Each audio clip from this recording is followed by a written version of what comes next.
Yeah,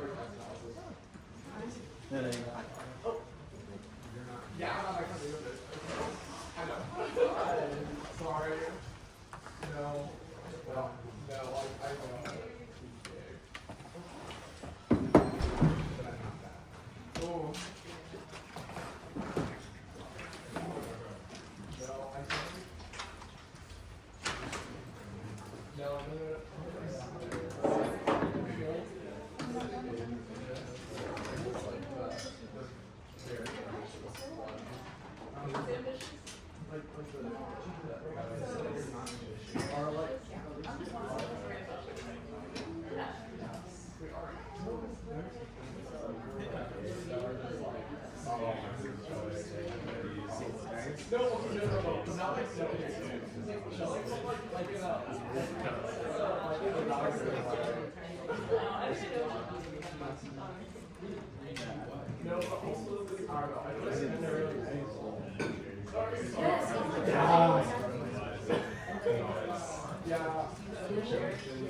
I was like,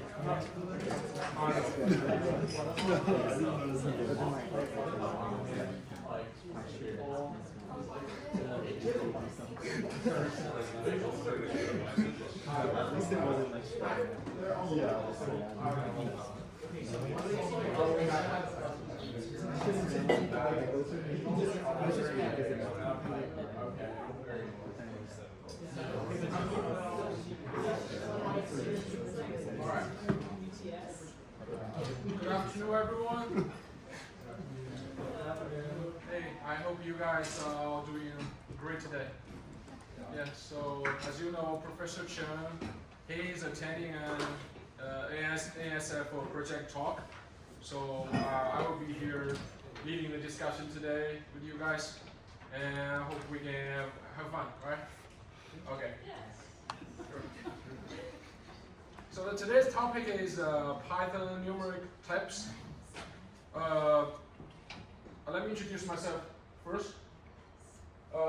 This is me. My name is Zhao Yuan Su, and you guys can just call me Alex.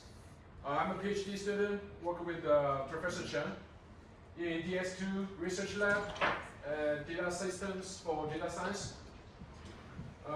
If you guys have any ideas or want to do some research related to large-scale big data systems, machine learning systems, you are very welcome to shoot us emails. All right? Great. One announcement: the A1 is out and due after two weeks on February 13th. I don't know, is it difficult or not? Yeah. So before we dive into today's topic, I would like to do some interesting things with you guys together. You already have your Python in your computer, right? Yeah. So let's try a Python 3. And we can try like print 0.1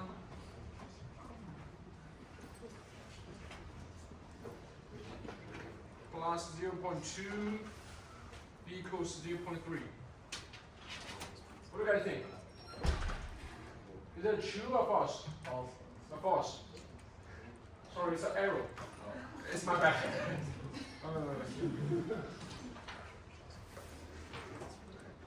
It's a false, right? So we can have the. Oh, sorry. 0.1 plus 0.2. It's not exactly 0.3. But how about that? How about this? Do you guys think this is will be exactly equal to 0.2? No? This is not on the slide, right? It's true. It's right. And we can see it is exactly 0.2. Yeah. So the binary representation in computer is slightly complicated than our expectation, our imagination. Especially, so yeah, keep this word, especially the number of the value with different magnitude. So the magnitude is, when the magnitude is big, the precision is small. The precision is like not that accurate. Okay, we will see that later. We will see that later. And let's go back to the details. And later I will show a bunch of demos, interesting things and surprising things. So yeah, hope we can enjoy it. Oh, by the way, if you have any questions during the class, you can just welcome to shoot the questions for me to interrupt. Right? Excuse my English, sorry. And we already see this this result. And for today's learning objectives, we will discuss about how machine stores different numeric types, especially floating points, because that's more important in our daily life, our real life. And we will compare different numeric types in terms of the memory cost, the range, and most important, precision.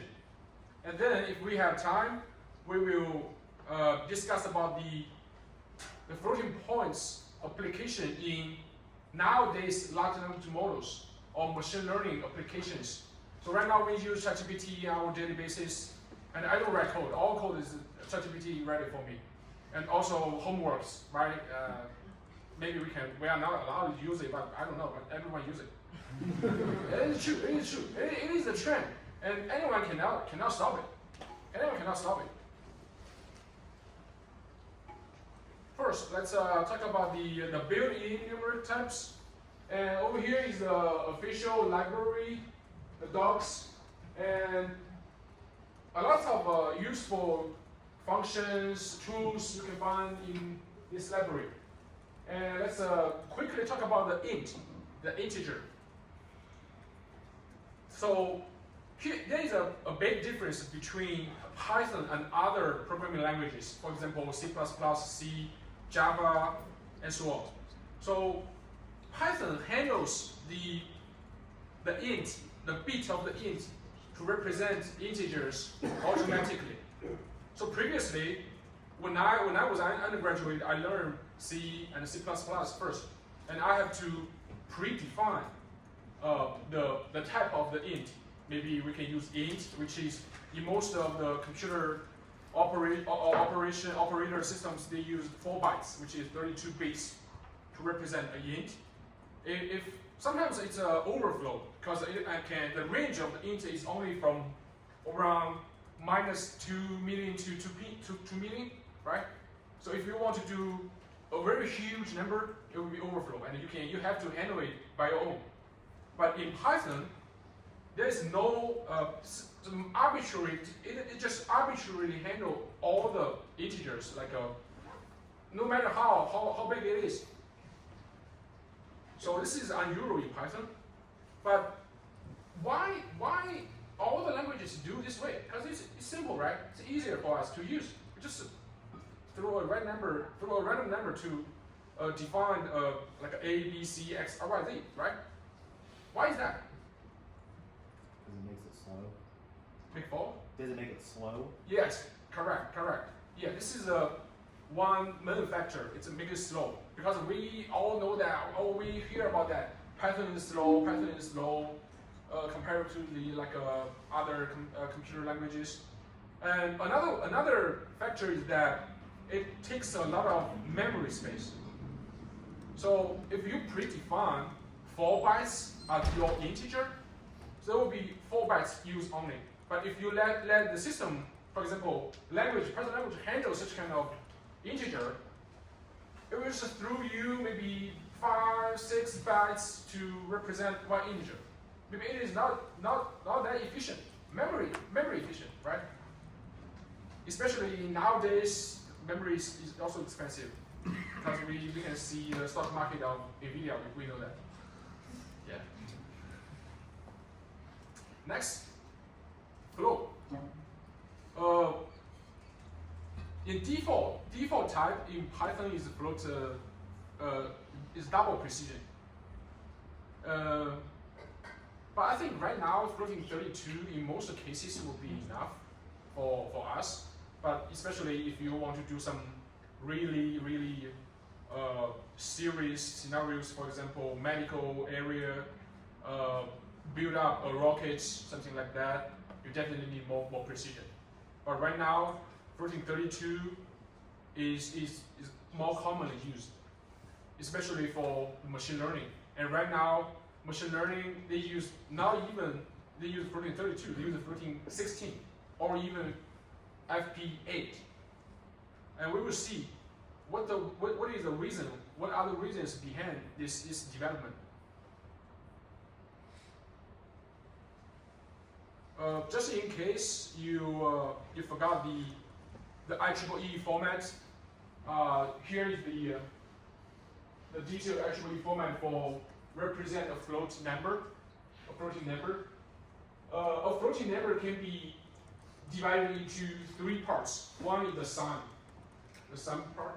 0 means it is a positive number, and 1 means it is a negative number, followed by a bits exponent. This is the scale. This is important. This one is really important. This is represent the scale of the number. So right now we use a biased representation. For example, over here is the E is 124, I think. Let me check. Yeah, it is 124. But the base number is 127, and we have to minus this base number to get the actual exponent for this floating point. And over here, follow 23 bits of a fraction, or we call it mantissa. And don't forget, over here there's a 1 implement, because we can see 1 bit, right? And we can use this equation to calculate the real number of the floating point representation we see here. There's a 1 implement over here, and this is a 2 to the power of minus 1, 2 to the power of minus 2, which is 1/3. And we sum up together, we multiple the scale of the floating point to get the real number. Yeah. So anyone have questions to calculate how to calculate a representation to the real number, or the concepts or the equations? No? Great. So in Python, minimum, maximum, like infinite, minus infinite, and none, they have their own special big combinations. We will see it in demos. Of course, there is a complex type, and that's pretty much all the built-in types in Python. And there are other commonly used numeric types that maybe not the Python built-in, but we use it a lot. We use NumPy, we use PyTorch, and some of them they are the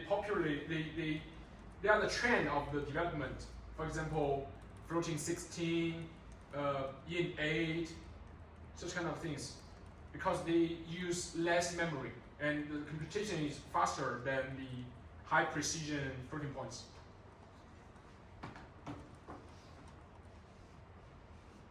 Let's go with some demos.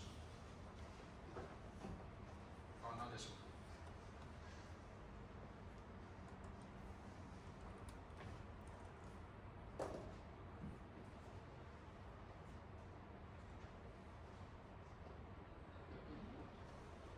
Yeah, over here is the official library.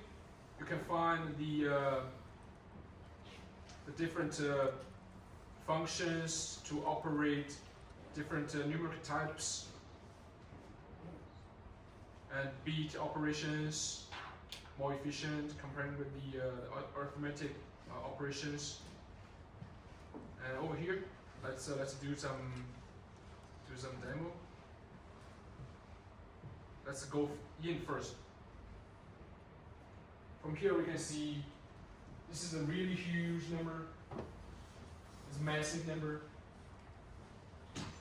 And Python can efficiently represent it without any overflow errors. And we can see the bit length for different integers. Or maybe this is too small, right?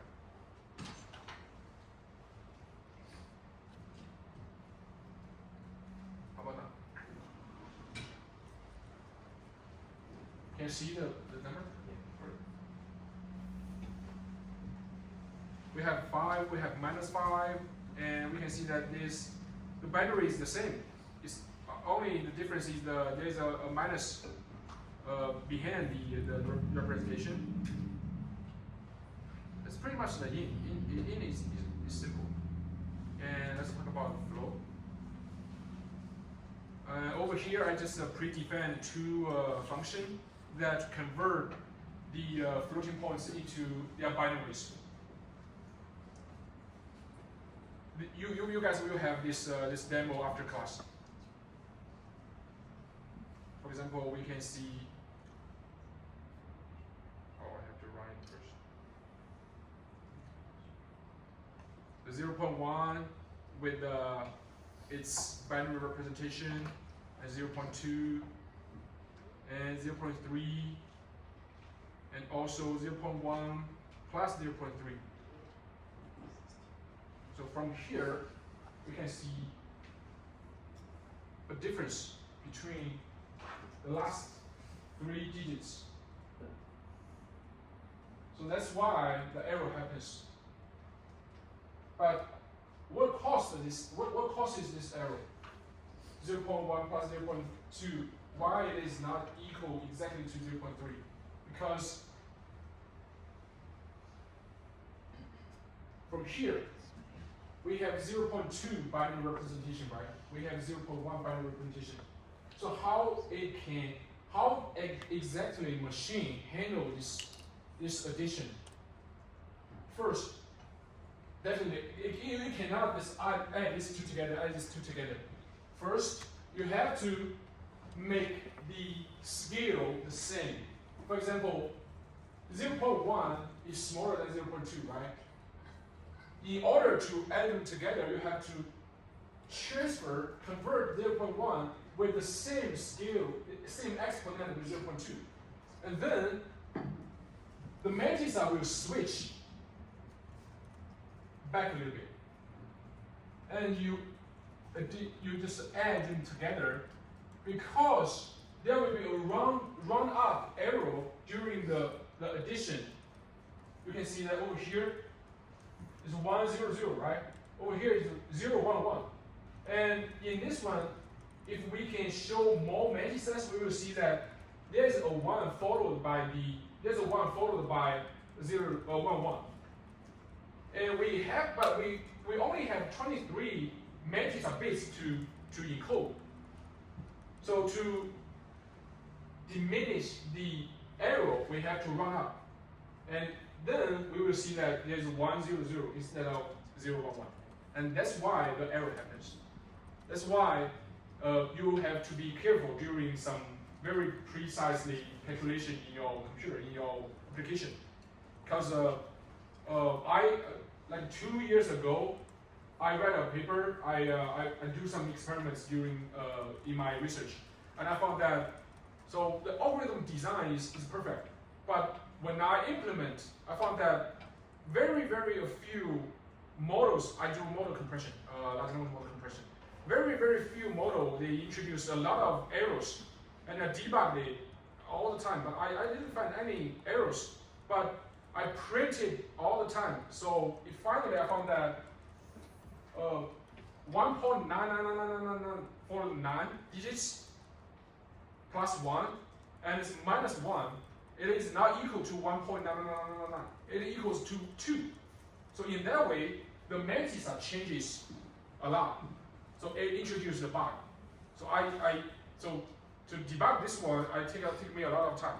So if you have the sense that the floating point number represented in computer is not precisely, is not exactly what you want, maybe you can just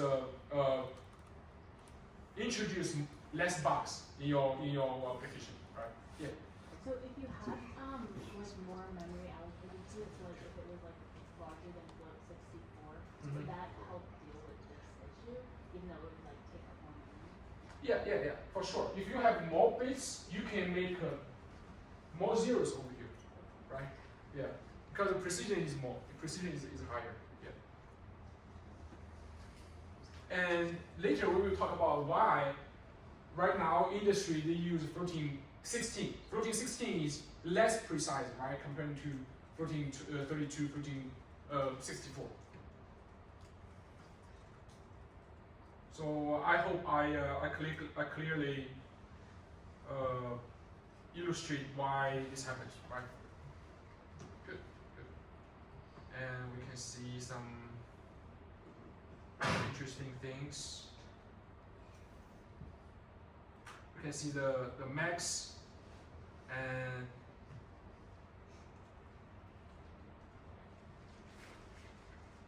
means. We can see the mean binary looks like this,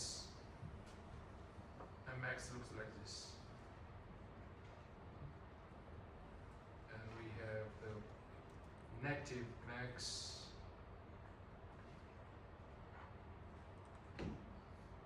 And negative max plus the max will be 0.0. And over here, interesting things. If the max plus 1 still equals to max, because 1 will be round down, so nothing happens. But if max plus max is not equal to max, it equals to infinite. And we can see over here is the special binary representation for some special numbers, infinite, minus infinite, none. Yeah, that's pretty much about the floating 64. And we can use NumPy to do some example on floating 32. We can see the range over here. The minimum number can be represented. Over here, interesting thing is it is false, right? So it means that the precision, so the system can tell the difference between these two numbers. But if we add one digital, we can see that the system treat these two numbers as equal. Yeah.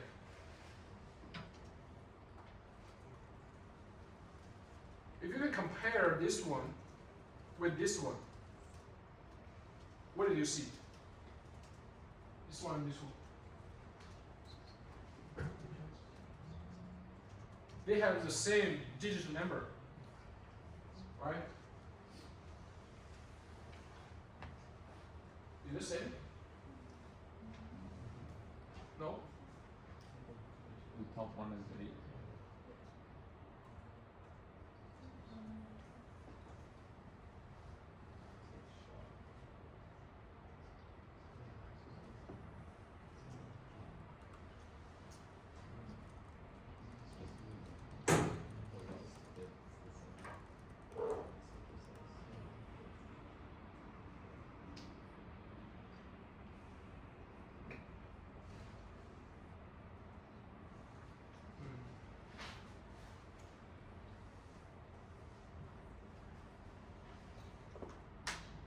One, two, three, four, five, 8,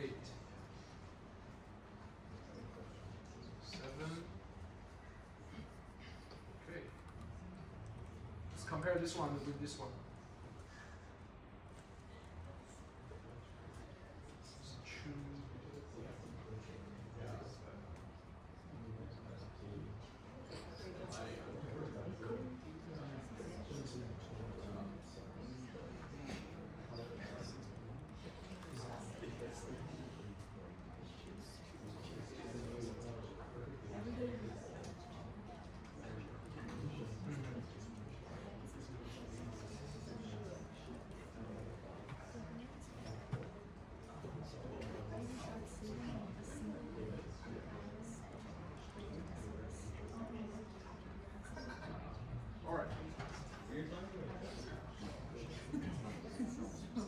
We will have the epsilon, which is the minimum precision we have.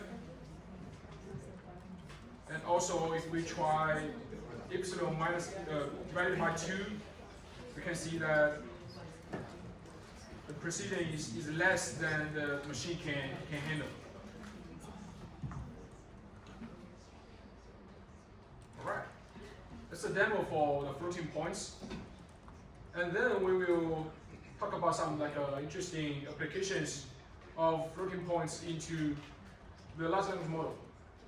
So I think you guys already see this picture in the first course, and also know this picture, right? Because yeah, this is what I do. This is what my research on to compress the models for Hugging Face.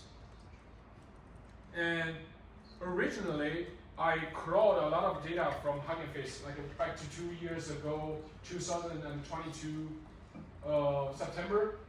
I found that there's a huge of models on Hugging Face, which is pre-trained by different companies and individuals. So it takes a lot of space, it takes a lot of storage footprint. So how do we handle such kind of issue?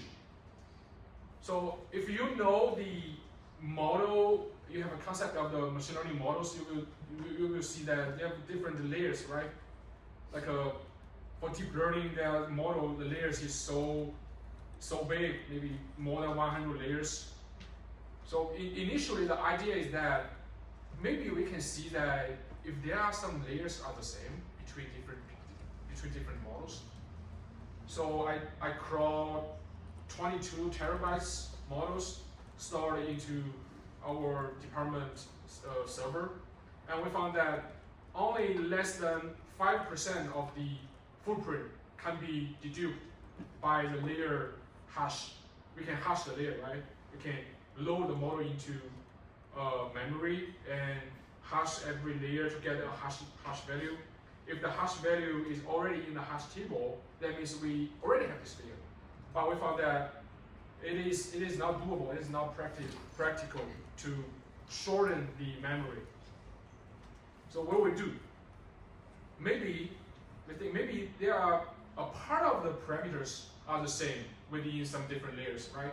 We can do content-based searching and content-based deduplication. So there are already some tools to achieve this one. We ran that tools and we found that less than 7%, around 7%, only 7% of data can be deduced. That means most of the layers have most of the different parameters. And if you open a machine learning model and see the detail, you will find that there are random numbers between -1, maybe -2 to 2, like a 1.000534, something like that. And this is a train. All the parameters are trained by different data, a lot of data. What we do? So based on the insights that 99% of the parameters, they fit in the range -1 to 1.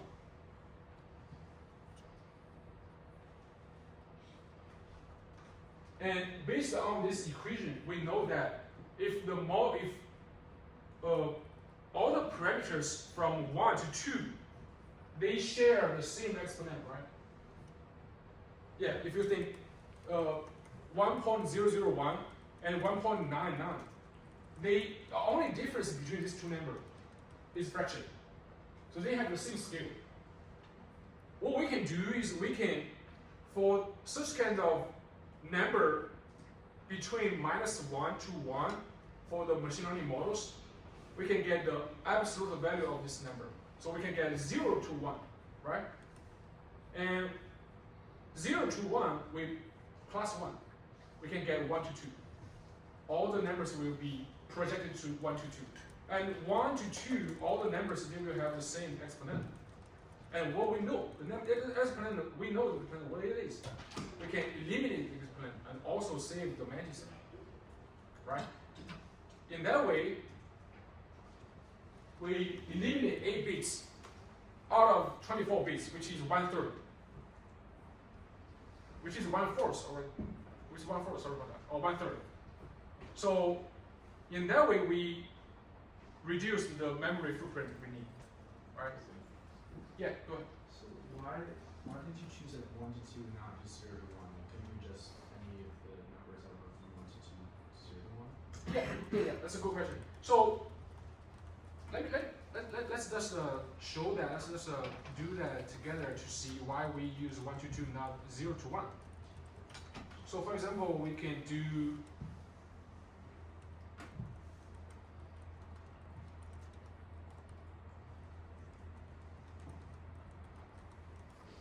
over here 32. Let's use 32. 0.1 and 0.2.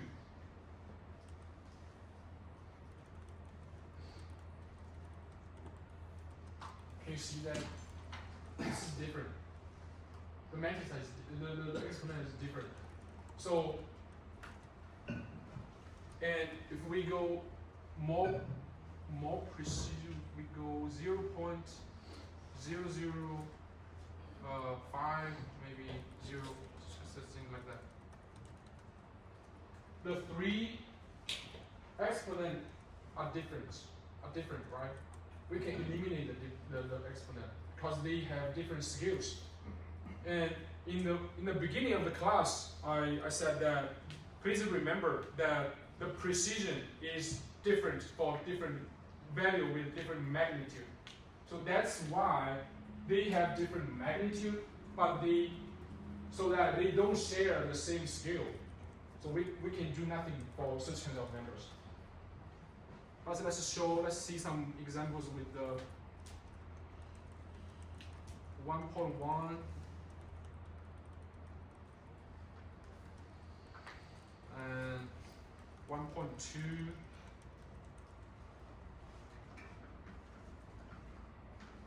What is that? 1.0005. You can see that. Over here, the scale is the same, so that we can just eliminate the exponent, so that we can save the memory footprint. Yeah. But this is a smart idea. Sorry about that. This is a smart idea, but it also introduces some errors, because during we convert the 0.2 to 1.2, we change the exponent. And also we will switch the mantissa shift a little bit so that it will be a round arrow. From here we can see that 0 or 10011, but don't forget there is a 1 increment over here. We can find over here 11001100. So 1100 followed by here. But the last 2 digits, or maybe last 3 digits, they just run out, so that there's a precision loss. Okay.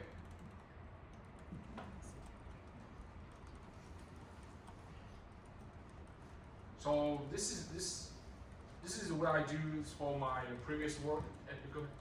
In this case, since you're making them all between 1 and 2, are you able to get rid of the sign? Yes, yes.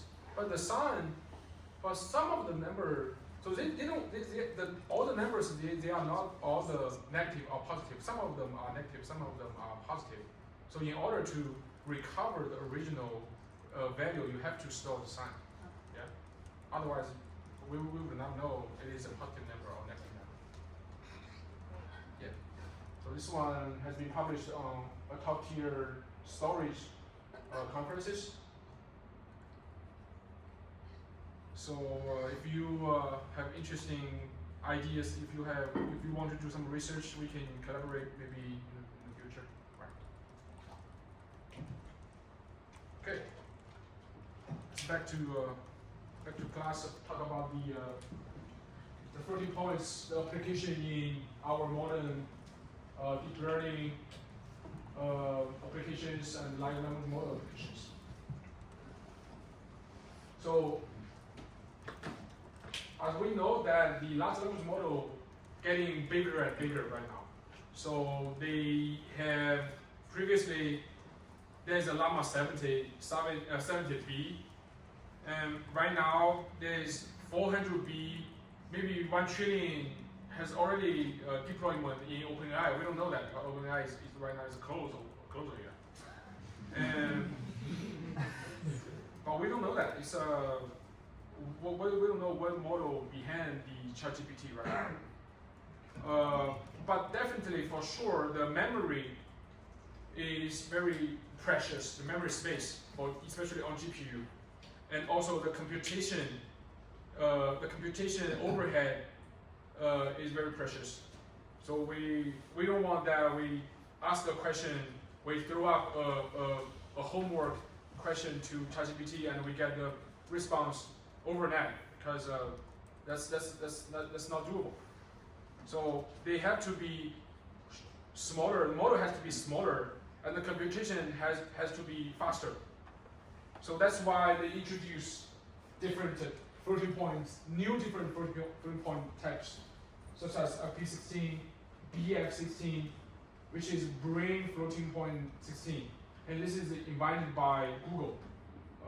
Because Google, they have their own hardware, a TPU, not like a GPU, and the TPU is running based on this type. And we have FPA. FPA is come up by I think it's from NVIDIA. So all of them they improve the speed, the computation speed, so that they have higher efficiency. So all of the different floating point numbers, they introduce trade-offs like accuracy, speed, and memory. So, but why people choose memory and speed first and leave the accuracy behind by introduce more packed floating points? You guys have any questions? Have any insights? Yeah. Isn't it because like all the applications use like some downsampling to fuzz everything so that accuracy doesn't really matter in the end? This is one reason. Yeah, this is one reason.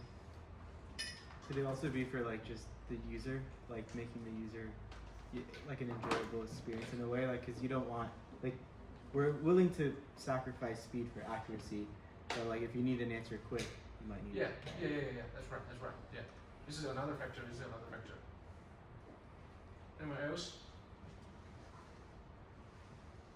Yeah. So that's great points. That I also I think this I will also list this question. These answers are my questions. So my intuition is that maybe it's not is correct, but we can share over here. We can discuss over here. If you write a bicycle, right?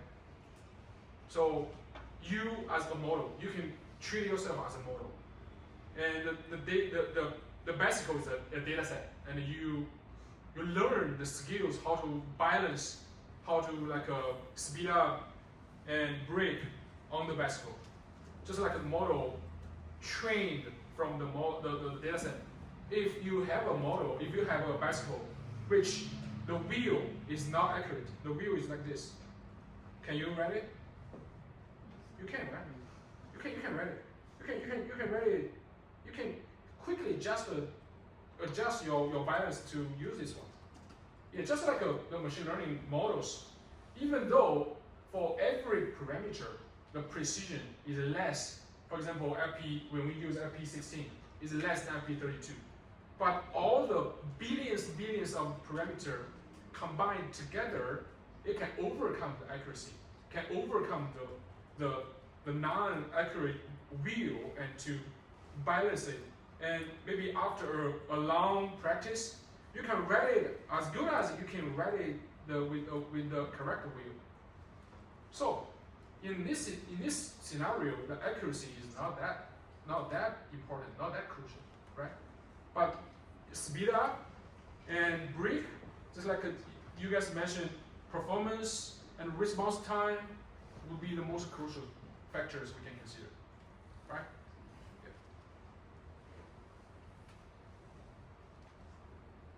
I don't know if it is correct or not. I just threw the intuitive to you guys. We can share the thoughts. Over here is the different floating points numbers, and there are advantages and disadvantages. This is B1316. It has 8 bits exponent, just like the FP32. So why Google designed this format? Because let's back to this picture. If they share FP32 and FP16, they share the same exponent length, right? What they do is like during the model training, is like during we read the best code, we read different best codes. We read like a good best codes, we read like a speed best codes, we read mountain best codes, such kind of different things. It's just like a model trained on different data sets. So in that way, during this progress, we want to our skill get improved so that we use FP32, which is more precision, which is more precise, which has a better precision to get the insights of the data sets. And after that, we will go to good class, go work, maybe go visit our friends, and we'll write a best code is our own, not the trained, not the different best codes. We only have one, which is inference. So during the inference, we will adjust ourselves to this one, exactly this one, and we don't need such kind of skillness to handle different types of data sets. So we just cut the last 16 bits to make it faster, make it run faster, compute faster, and deploy the model into like a resource, not that powerful resources, hardwares, computers, not servers, right, and phones, watches, so that it's pretty convenient comparing with the IP16 convert to IP16, not the BF16. So if BF16 introduced, we can just throw away the last 16 digits from IP32. So that's why Google introduced this new format. And over here is a table,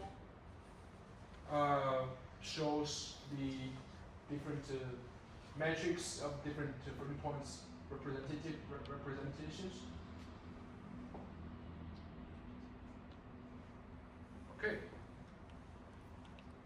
And we have some demo to show the floating points on ML applications. First, we have FP32, and we have the memory is 4 bytes, and FP16, the precision drops, but the memory is the half of the FP32. And also we can see the FP16. And the difference between FP16 and BF16.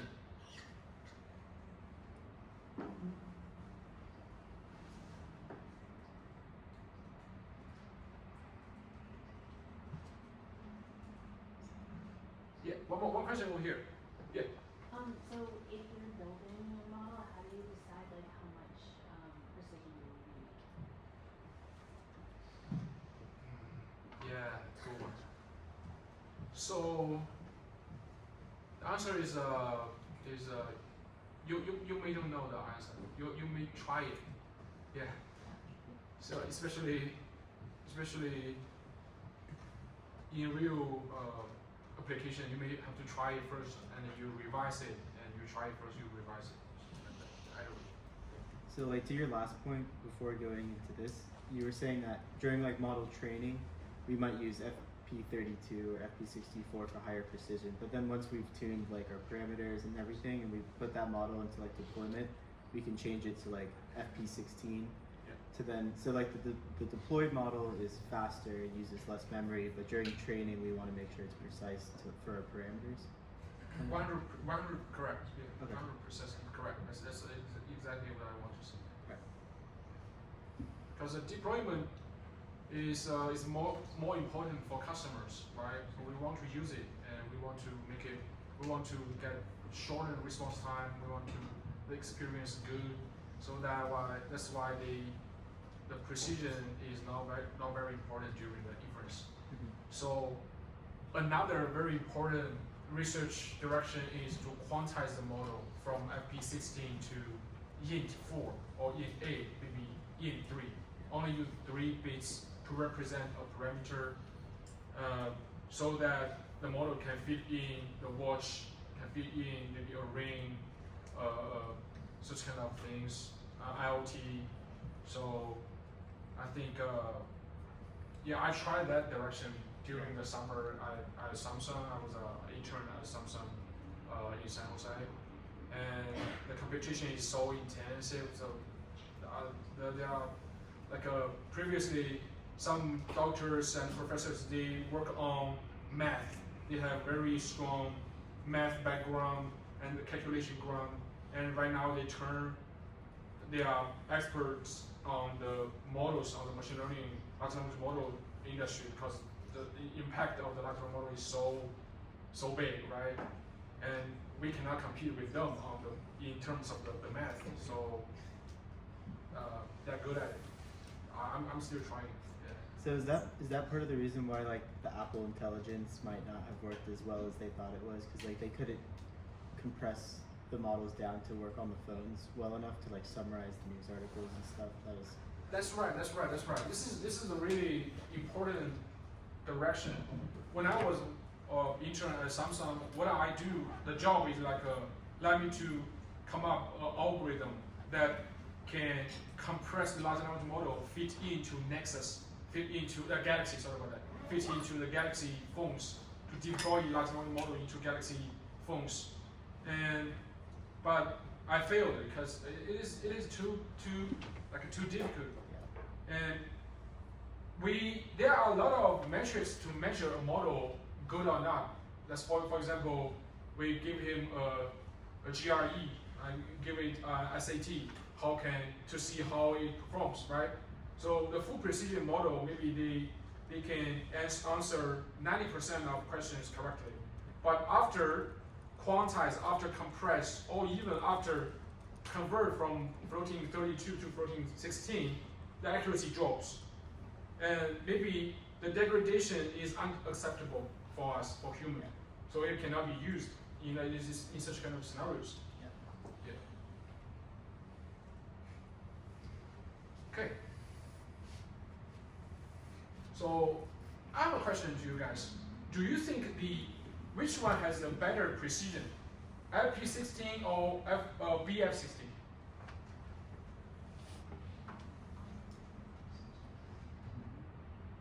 Yeah. Probably FP. Actually,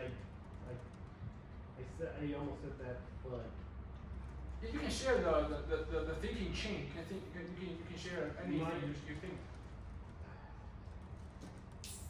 My thinking. Or intuition is okay. Why you think FP is better in precision?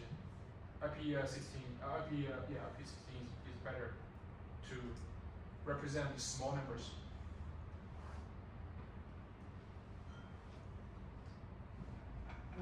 Well,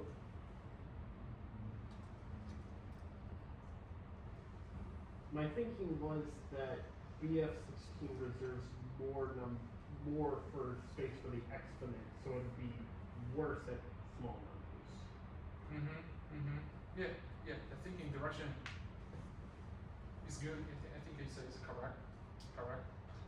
Anyone have any other answers or ideas to share?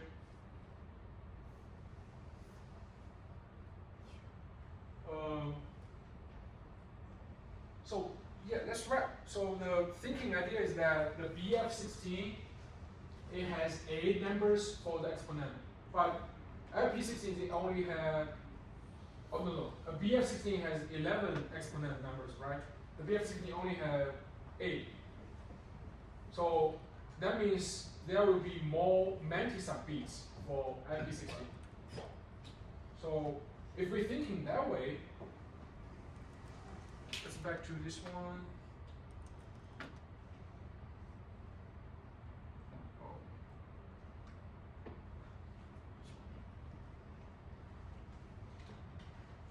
This is FP16, and the BF16 would be exponent would be such long, right? And other would be like oh, this is FP32. But if you think that way, more exponent parts means that the range for the exponent would be higher. So that the base number and the range of the scale would be higher compared to FP16. As for example, if only 1 bit for the exponent, what you can represent is 2 to the power of 1. But if we have longer exponent, we can represent very small number with that such kind of scales, so that the BF16 would have more exponent. Let me just show other different examples.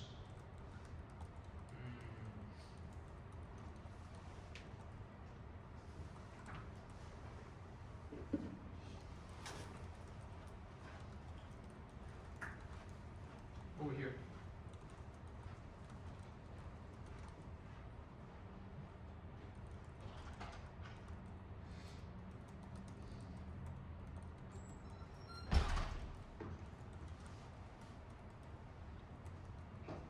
This example, the BF16 is the same as FP16, right? In terms of the precision. But if we turn it smaller, we can see that the BF16 has better precision compared with the FP16. Am I correct? 1, 2, 3, 4, and this is 1, 2, 3, and this is 1, 2, 5, right? This one has better precision. So even though BF16 has more exponent, that means more exponent come up with more precision. More exponent will come up with the more range of scale, so that the precision will be higher. Yeah.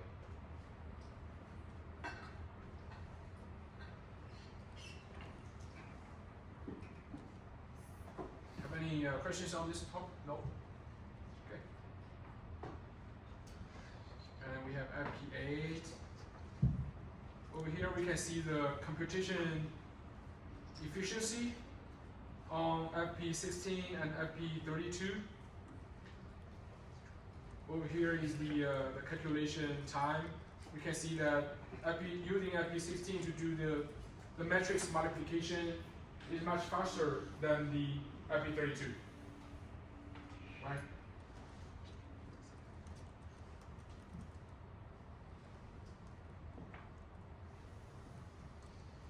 we use CUDA, which is NVIDIA, which is a NVIDIA library behind the NVIDIA drive, above the NVIDIA drive. I think that's pretty much what I have today. It's pretty simple, but it's important. You guys have any questions or ideas want to discuss, to share? No?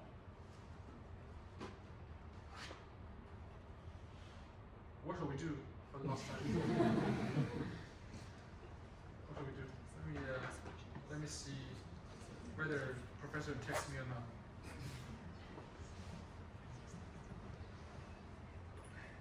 No, he's busy on his talk.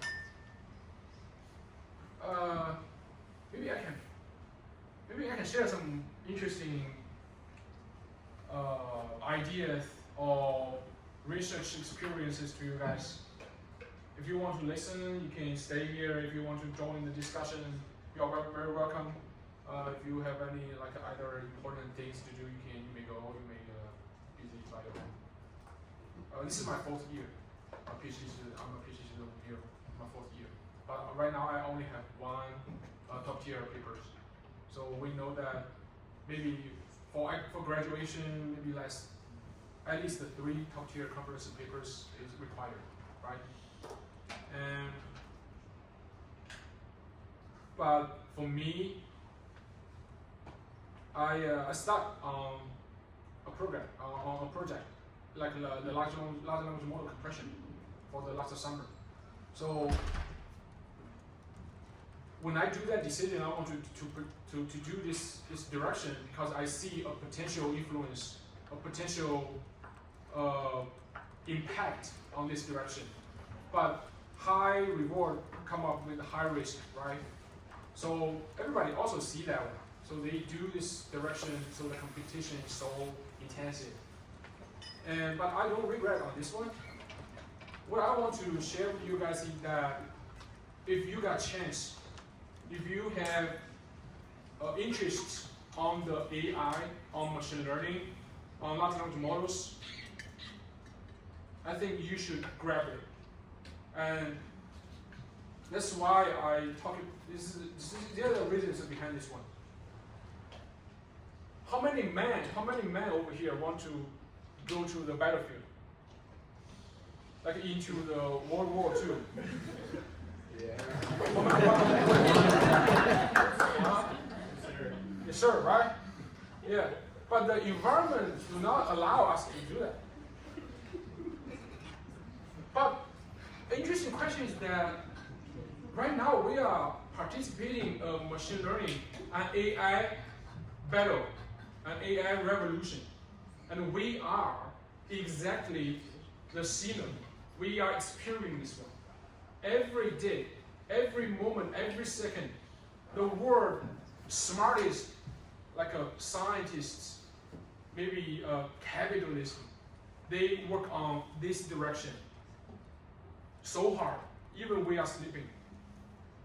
That's so exciting, right? Every day, 2 weeks ago, I don't heard about the DeepSeek. I'm Chinese.